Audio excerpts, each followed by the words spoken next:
పరిశుద్ధ పరిశుద్ధ పరిశుద్ధ ప్రభువా వరదోతాలైరాని వాణి మగజారా. దేవునికి మహిమ కలుగుగాక. హల్లెలూయా. సంతోషంగా దేవుని స్తుతించుదాం. హల్లెలూయా హల్లెలూయా హల్లెలూయా.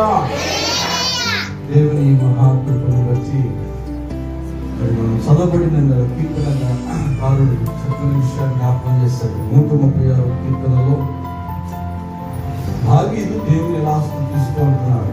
నేను దీనదశలో ఉన్నప్పుడు ఆయన జ్ఞాపకం చేస్తున్నాడు.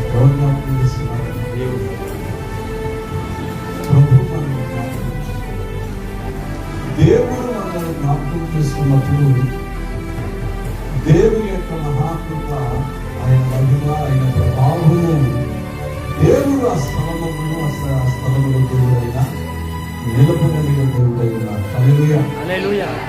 వాక్యమును బట్టి నేను ఎంతగానో దేవుని సన్నిధిలో ఆదరించబడిన దినాలున్నాయి, బలపరచబడిన దినాలున్నాయి, ప్రోత్సహించబడిన దినాలున్నాయి. ప్రభు జ్ఞాపకం చేసుకోలేకపోతే ఏ కార్యము కూడా దేవుని యొక్క మహాకృప, ఇదంతా కూడా కారణం దేవుని యొక్క సన్నిధిలో ప్రార్థన. ప్రార్థన తప్ప మరొక కార్యం. దేవుని ఎదుట కన్నీరు విడిచి ప్రార్థించి దేవుని ఎదుట పొందడం తప్ప మరొక చెప్పగలరు. ఎందుకంటే అనేకులు కదలించబడాలన్నా, దేవుని పనిని జరిగించాలన్నా, ఈ పనిని ముందుకు తీసుకువెళ్ళాలన్నా మొదటిది కారణం ఏంటంటే ప్రార్థన. దేవుని స్తోత్రం. ప్రార్థన చేత మన జీవితాలు ప్రారంభించబడతారు. ఎందుకంటే దేవుని బిడ్డలారా, మరి ఎందుకు ఎలాగ చేయడానికి కారణం ఏంటంటే, మరి మేమైతే కొన్ని దినాలు శ్రమలు పడి బాగా భయంకరమైన ఎండ వస్తే తట్టుకోలేము, గాలి కాదు, చాలా ఇబ్బంది పడుతున్నాం. ప్రార్థన పడి ఇప్పుడు కిందకి వెళ్ళిపోవాలని ప్రార్థన చేస్తాం. అంత శరీరం ఉడికిపోతాను ఉండేవాడు, చాలా బాధపడుతూ ఉండేవాడిని, మనసు వేదన పడుతూ ఉండేవాడిని. కానీ ఇది నా వల్లనైతే కాదు అని అనుకుని ప్రతిదినం కూడా వైపు చూస్తూ విశ్వాసంతో ప్రార్థన చేస్తూ ఉండేవాడు. మధ్యన అనుకుగా వ్యర్థమయ్యే శాపంతో ప్రార్థన చేద్దామని మరి శ్రాపిస్తులు ఎక్కువగా ప్రార్థన చేస్తూ ఉండేవాళ్ళ దేవుడు. ఎందుకంటే ప్రార్థన మన దేవుని సన్నిధిలో చేయటం కంటే, అలాగే దేవుని కృపలో దేవుని కార్యం చేశారు. అంత మాత్రమే కాదు, ఒక సహోదరి మా దగ్గరకు వచ్చారు.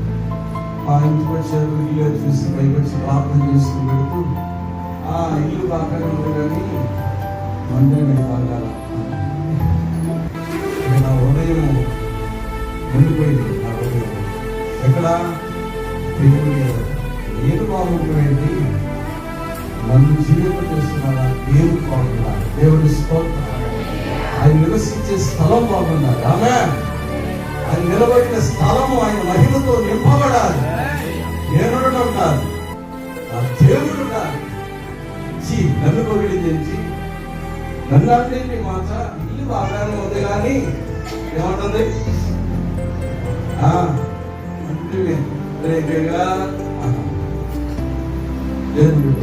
ప్రభు సన్నిధిలో ప్రార్థించుతూ ప్రారంభించారు. దేవుని నా ఆశ ఎలా ఉన్నదంటే, దేవుని కొద్ది దాకా విడిచిపెట్టాను దేవుని దగ్గర. ఎందుకంటే దేవుని ఎదుట ఆయన మహిమ రావాలి కానీ నేను కనబడటానికి వీలు ఆ ప్రభు ప్రత్యక్షతకి ఉండాలి. ఆయన మహిమ స్థలంలో నిలుచుండాలి.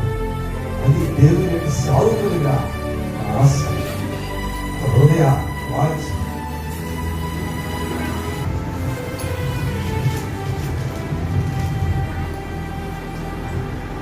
కట్టబడుతున్నప్పుడు కూడా ప్రతిదినం కూడా ప్రార్థిస్తూ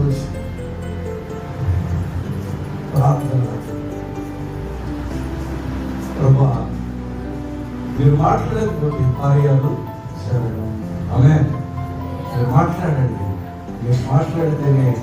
ఈ పని జరుగుద్ది, ఈ కార్యాలు జరుగుతాయి. మీ సహాయం పంపబడాలన్నా మీరే మీ పిల్లల హృదయాలను పొందలేని దేవుడు. హల్లెలూయా. దేవుని మహాకృపను బట్టి దేవుని సందర్శించిన పరీక్ష అయినప్పటికీ ఆ సమాస్తులు వచ్చే బిడ్డలందరూ కూడా ఎంతో భారంతో వారి శక్తి మించిన రీతిగా ప్రభు కొరకు వారు భారంగా దేవుని కొరకు సహాయం చేస్తారు. దేవుని స్తోత్రం చేస్తారు. హల్లెలూయా.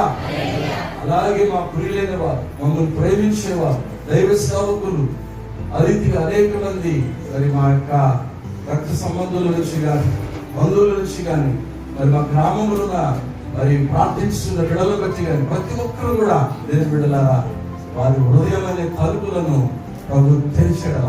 దేవుని స్తోత్రం. హల్లెలూయా. ఏదో నా శక్తి లేక నా దగ్గర నా బలము లేక నా దగ్గర ఏమీ లేదు. నాకు ఎవరు ఆధారం అంటే నా యేసే నాకు ఆధారమై ఉన్నాడు. ఆమేన్. హల్లెలూయా. నా ఆధారం నా ప్రభు తప్ప మరొకటి లేదు. ఈ కార్యమంతా జరుగుద్ది. ఆయన నామానికి మహిమ కలిగే కార్యం జరిగిస్తారు ప్రభు.